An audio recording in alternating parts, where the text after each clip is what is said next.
I've been in this business for a while and went down many paths in terms of studying different aspects of ketogenic diets. So I will focus most of my talk today on the performance applications, but I do want to provide a bit of background before we get to the exercise piece of ketosis. So I will provide a little history. I think most of you are pretty well versed in the dietary guidelines and the fact that we've went down this pretty dangerous path of a low-fat diet. But I do love this quote from Charles Darwin because it really points out the fact that recognizing we've made an error is just as important as discovering the truth. And in that regard, I'm very active in trying to change the way we feed Americans, and I've been very involved in advocacy efforts and changing the dietary guidelines, and that's no small task. A lot of bureaucracy and politics involved. So I will just review that very quickly, but this idea of insulin resistance, this is the real problem we have in this country, and at risk of oversimplifying insulin resistance, it's not inaccurate to consider it carbohydrate intolerance. And when you view it from that perspective, the solution's pretty obvious, how we manage this chronic problem that's afflicting over half the population.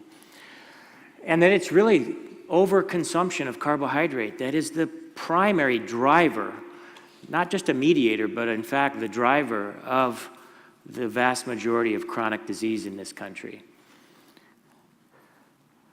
And finally, that nutritional ketosis is a potent therapy for restoring metabolic health, counteracting insulin resistance, and even enhancing many types of performance.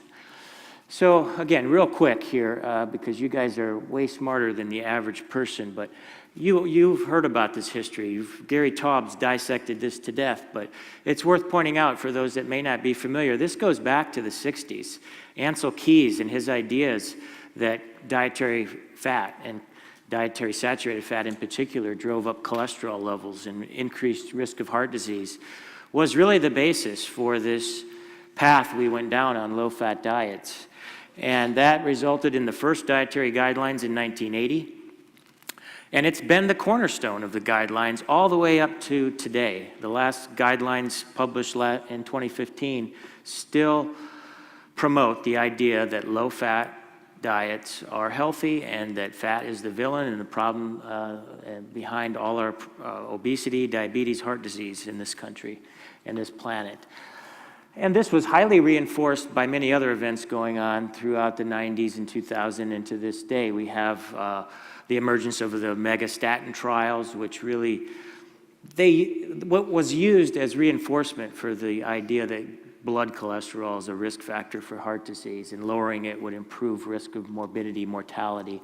And we had a whole surge of products on the market that were lower in fat and fat-free.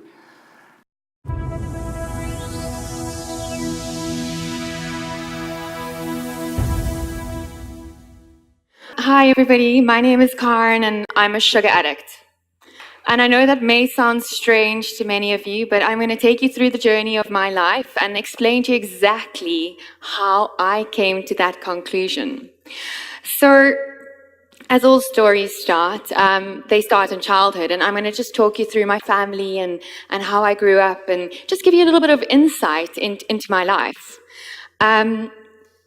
My family, so that's my mum at the back and my gran and her brother Andre, who died from a drug overdose, and that's my dad having a good old dance on the side.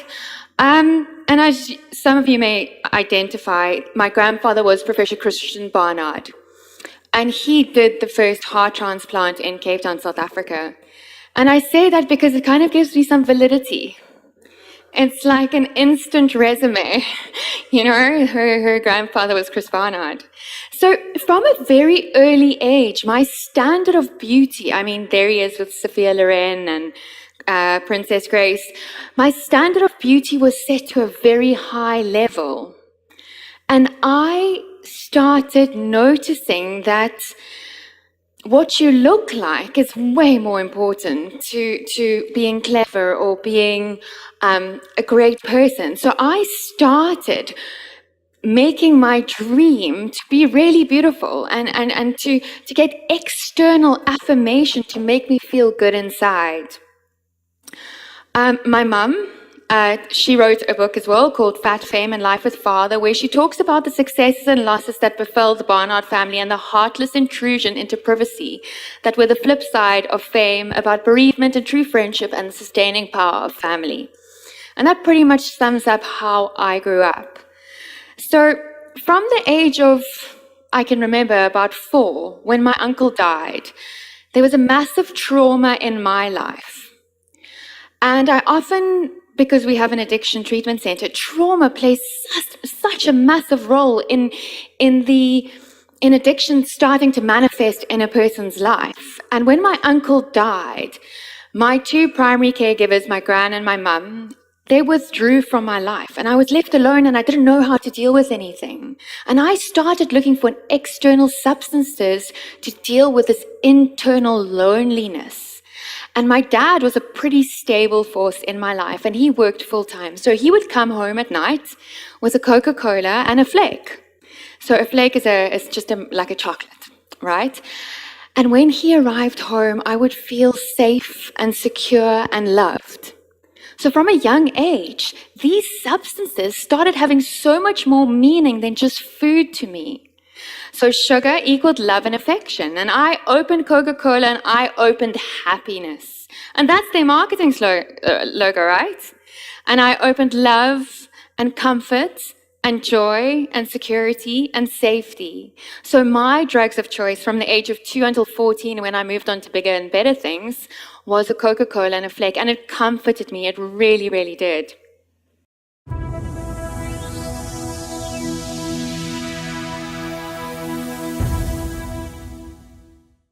Hello, everyone. It's great to see you.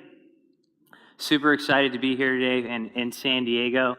I'm actually originally from California, Northern California, so always excited to come up here, and on a really, really important topic. And that topic is, today, the role of ketogenic dieting and resistance training, and particularly body composition. And I think this is very, very important because we think about resistance training, a lot of times we think about bodybuilders, we think about power lifters. But in reality, if you look, muscle tissue, issues with muscle tissue across lifespan is absolutely essential. I mean, after the age of 50, people on average lose 1% of their muscle mass per year, right? And it's called sarcopenia.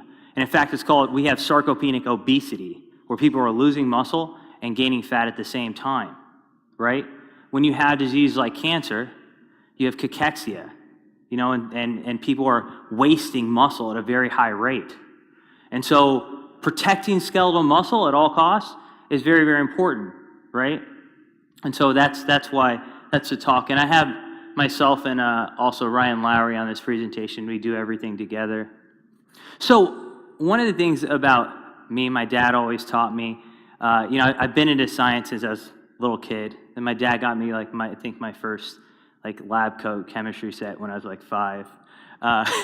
But he always taught me to kind of see the world not as it is, but what? As it could be, right? Not see the world as it is, but as it could be. And I think that everyone in this room is doing that, right? I mean, really, with a lot of us are the minority here when we're talking about this low carbohydrate lifestyle. So we're trying to envision how the world could be.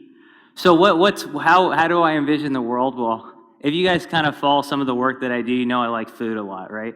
And I do eat ketogenic. So this is kind of what's my perfect world? Well, kind of looks like this.